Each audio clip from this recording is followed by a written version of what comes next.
We have some developing news on the situation with North Korea. CBS News can confirm the Vincent battle group is south of the Tarawa Strait in the Philippine Sea and is currently nearing the Korean peninsula as part of ongoing military exercises in the region. The ship is traveling with 2 Japanese destroyers. It will be joined by South Korean ships and Chinese intelligence trawler, which will shadow it while it's in the area. All of this comes amid new warnings that North Korea is planning to carry out a, quote, firepower display to coincide with the country's so-called Army Day anniversary.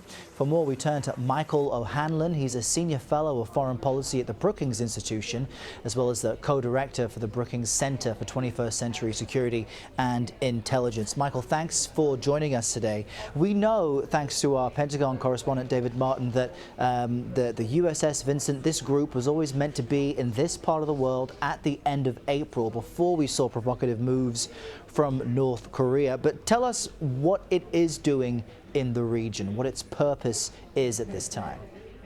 Well, first of all, I want to use a little bit of an image or metaphor here, because it's fascinating and a little bit amusing how much press the Carl Vinson is getting when we already have 200 combat aircraft permanently within range of North Korea all the time anyway. So the metaphor would be, let's say we've got a boxing team and we've already got 3 heavyweight champions within sparring distance, and an enemy is now supposed to be afraid because they're sort of a welterweight coming up to join the 3.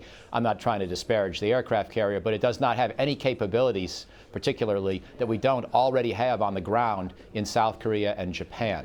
And so all the fascination with its movements is really intended, I think, going back to President Trump's original message, intended to try to create a psychological effect, but there really is not a particularly striking military capability it's introducing to our combat power in Northeast Asia, even upon its arrival. You mentioned that it's had scheduled, trips and or voyages within the broader region, exercises, etc. A lot of times, as you mentioned, it's going to work with the Japanese destroyers or other navies along the way.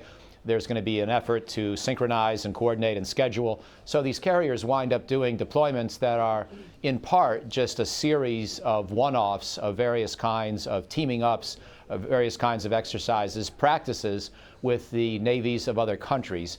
And sure, if you can send a message of American commitment along the way, that's great too.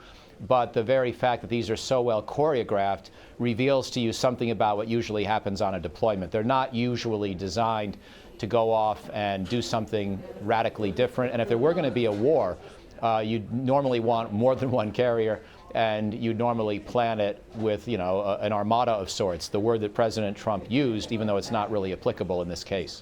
Now, we all know that North Korea is predictably unpredictable, but, do the impossible here and help us get inside the mind of its leader, Kim Jong-un. How is North Korea likely to respond to this current climate, at least, of posturing on behalf of the United States and its allies?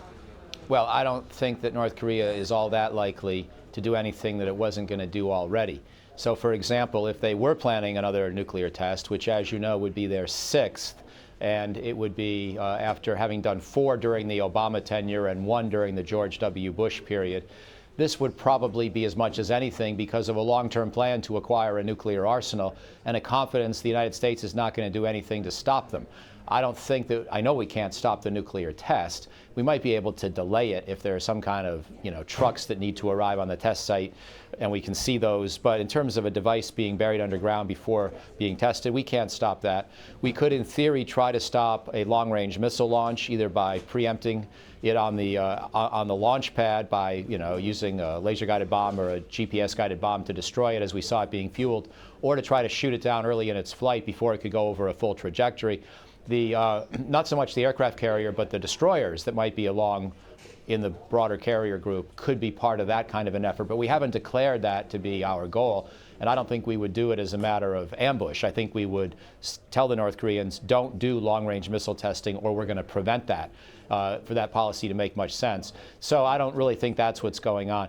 I'll tell you what I worry about. I worry about Kim Jong-un killing off in his inner circle anybody who might disagree with him, who might offer a point of view that's not welcome, and Kim Jong-un somehow convincing himself that a nuclear arsenal provides a regime insurance card, a guarantee that the United States and South Korea would never march on North Korea to overthrow his regime, which gives him a certain amount of space, according to this calculation, to create mischief, maybe with special forces, conventional forces, limited attacks of one kind or another. Again, believing that his nuclear force and the threat that it poses to Seoul in particular is a deterrent against overly strong American or Korean counterreaction against his, smaller scale provocations. That's what I worry about. I'm not predicting that's what he'll do, but over the course of a broader sweep of time, that's where I worry that his mentality could go off the rails and cause danger. All right, Michael O'Hanlon with the Brookings Institution, helping us understand one of the hot spots on the globe.